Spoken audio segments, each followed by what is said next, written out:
Hi, this is Stephen Brower, and in this video is specifically to go over discussion forums. Other videos go over other things. Well, our first discussion that we'll have is going to be for the week 1. And so in the course overview, there is here under the session coursework the forum, and this week we're going to be introducing ourselves. There's going to be a total of 10 forums for the semester, so it's almost one per week. Not every week has one, but most weeks do. Many of them are tied to the concepts chapters. Okay, let me go in. By the way, one thing I do want to mention, and it's something you've heard me say in other videos, is that I'm in instructor mode, so things as an instructor might look different than they would for you as a student. But once you enter in a forum, there would be, and it's going to vary from forum to forum exactly how much content there is. But there might be a sort of introduction that maybe gives some background information. Some of the forums may even have a link to an article because you're going to be looking at an article and then commenting on that. Then there's going to be a list of questions. This first forum probably has the most questions. The other ones, I try to keep it really no more than 3 to keep it manageable. And then I have a reminder of how I'm going to grade, which I'll get to in a second.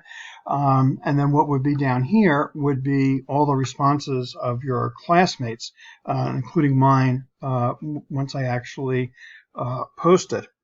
And while I'm down here, let me talk about the grading. What most online teachers do is they make your grade as your grade for the forum as part of it based on your posting, answering the questions, and the other part on responding to other students. What I have found over time is that I'm not good at grading the responses. You know, was that a meaningful enough reply to someone else's response or not? But I figure what I can do is I can run a report just to see how many you read.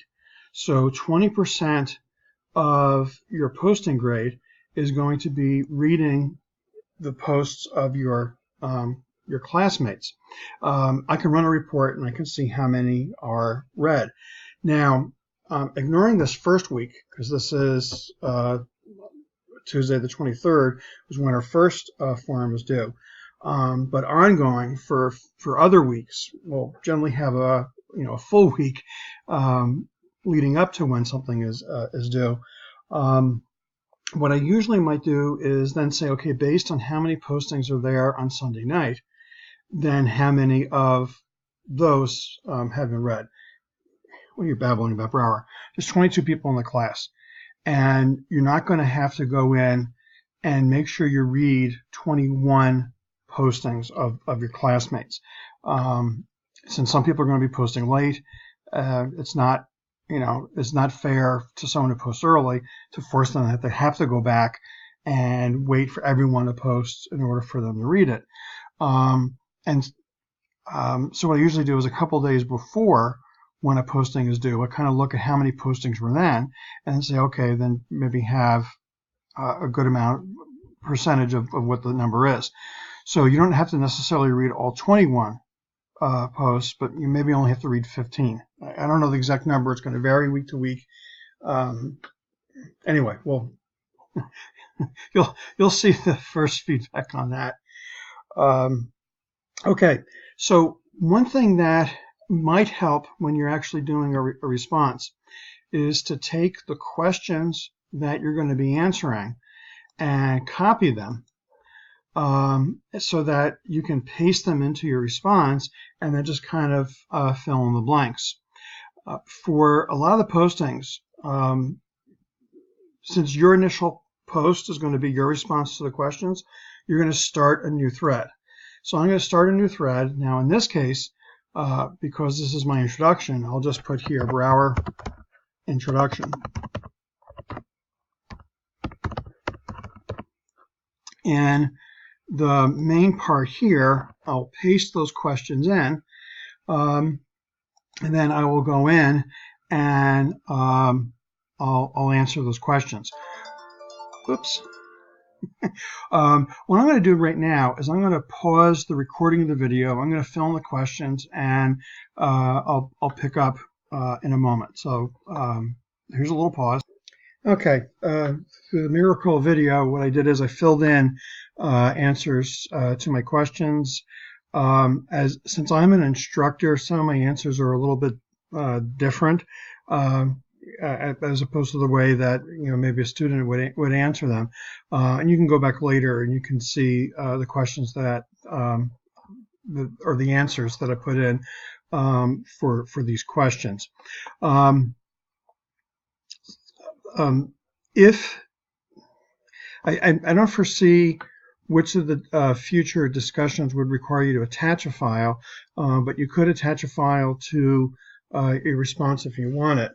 And what I will show in a second is that you actually can go and edit your response. So don't feel as if, now of course, once you post it, someone can see it.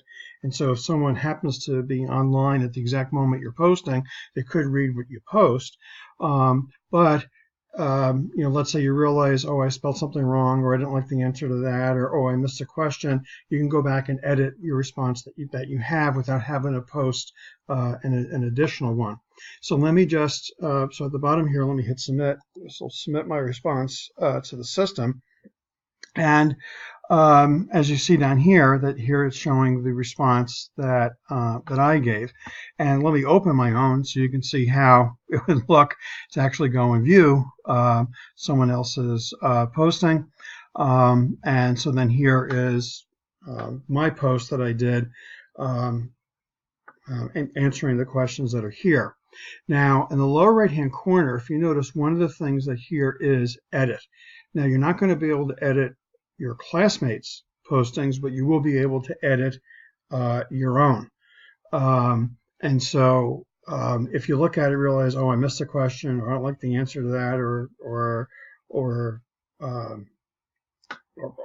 whatever, you can go in and edit it. And so let me just do that right now. So if I go and click edit, then you can go in and you can make whatever changes that you want to make.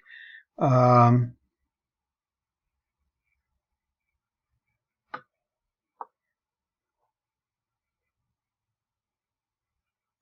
am I taking so long? Let's just pretend I made changes.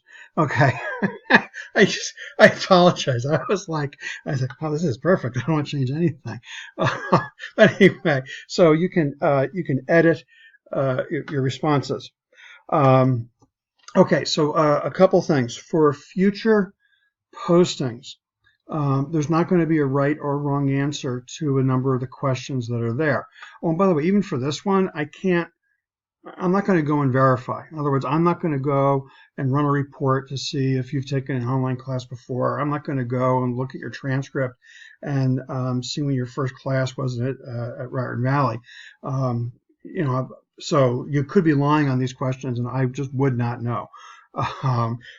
But for future ones, there's some questions where it's going to be more of an opinion, and it's more in the way you state what supports your opinion.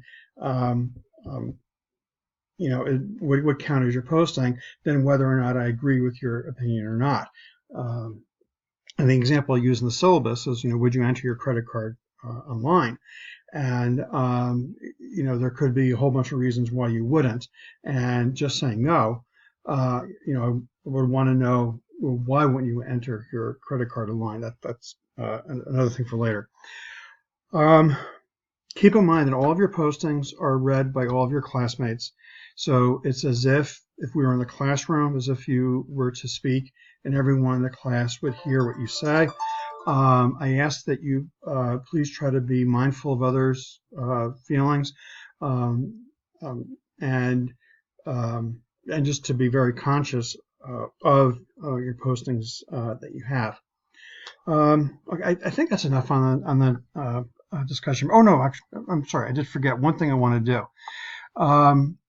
When you first enter into the course, you have what's known as sort of the course dashboard. And then over here where it has course event summary, if there are other postings to be read, you actually would see here that there are postings to be read.